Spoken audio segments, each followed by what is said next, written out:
السلام عليكم طلاب المرحلة الثالثة صباحي. This lecture related to your subject method of research with the that I mentioned in this page from the initial idea to the plan. So today in this lecture I will focus about the information that will help you to write research paper.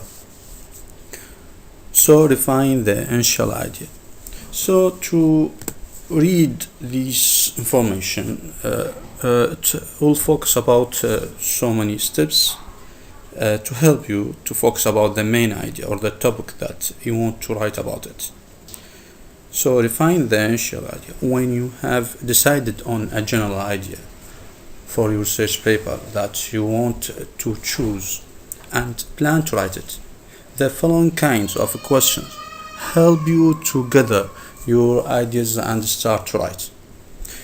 So there's so many questions you have to ask yourself when you want to choose idea or topic to write about it. So the first one, as I mentioned it in this page, how could you divide your topic into parts? So you have to divide the idea or the topic or your topic to parts in order to focus about the essence of your topic. What are the relations between these parts? Also, what whole is your topic a part of? How is it related to more general topics?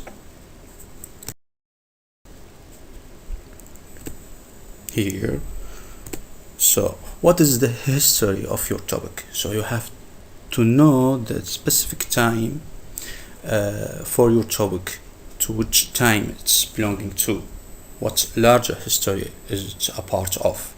Then to shift to the other point, what are the categories of your topic, its main concepts, what kind of variation does your topic show, how are different instances of it similar and different. So you have to give examples about the similarity between the parts that you want to discuss it in your topic. Then so what is the value of the topic is respect to its usefulness? So what's the importance of your topic? So there is value for your topic, you have to focus about it. Are some parts of it's more valuable than other parts? So there's details and the main idea and supporting ideas for your topic. You have to focus about these parts, which one is more valuable than the other parts in your.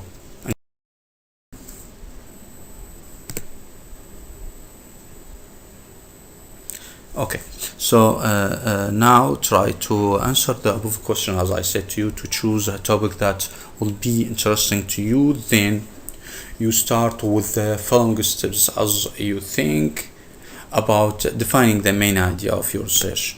So as I said to you, step one, name your general topic. For example, I am working on translation history.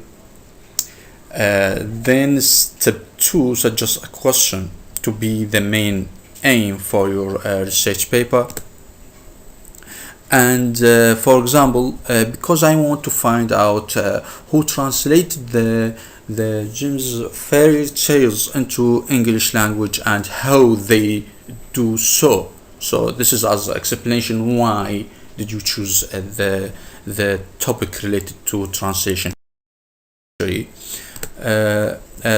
next step is to motivate the question in order to understand more than the chosen topic, to create a question or a problem to be your main aim in your research paper.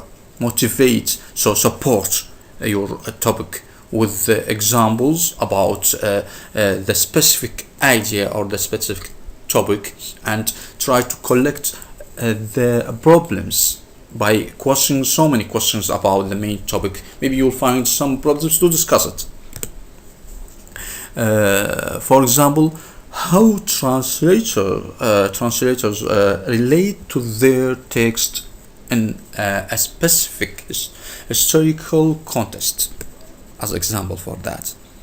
In other words, we can summarize these steps as number one.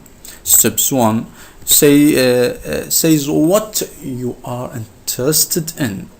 Step two states what you don't know about it, and step three gives you the rationale for your research. It makes explicit the reason why you want to study X, the topic that you choose to write about it, why you want to know more about it. So the link between steps 2 and 3 must be well motivated to support it with the questions and to discuss the problems with your main topic and to write about it. The final step, which we could call step 4, is what links a question that interests you to things that interest other. You readers, the rest of the scholarly community, and this step relates your question to a problem that it is significant to other. A practical problem maybe, or a research problem, maybe you are discovering a new problem. These problems, you have to think about it when you want to write your research paper, because to analyze the elements of this topic, this is the essence of your research paper. And what we are reformulate here as step 4, you state your aim in terms of how you wish to affect the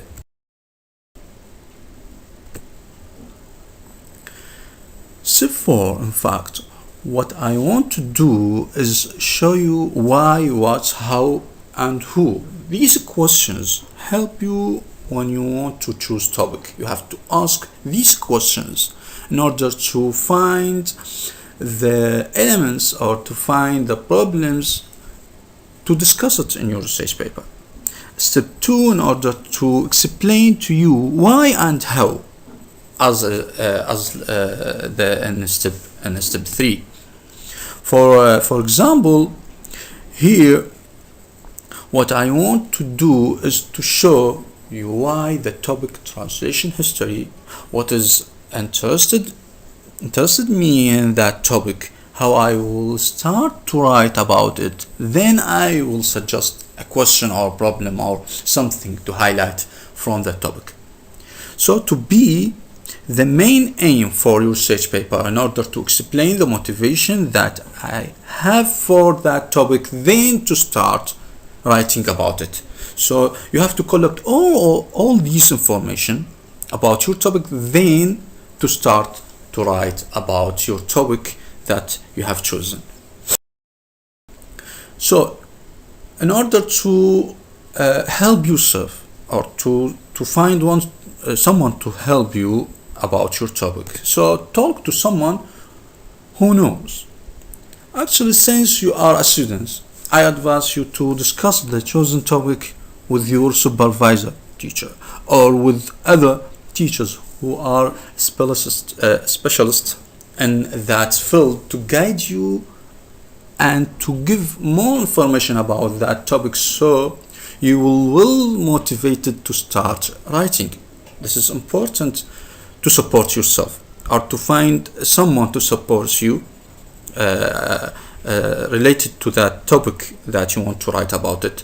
For example, your supervisor maybe, or other teachers with the same specialist, in order to support you or to motivate you with information about that topic. And in the end, thank you, and stay home, stay safe, and good luck for you. Thank you.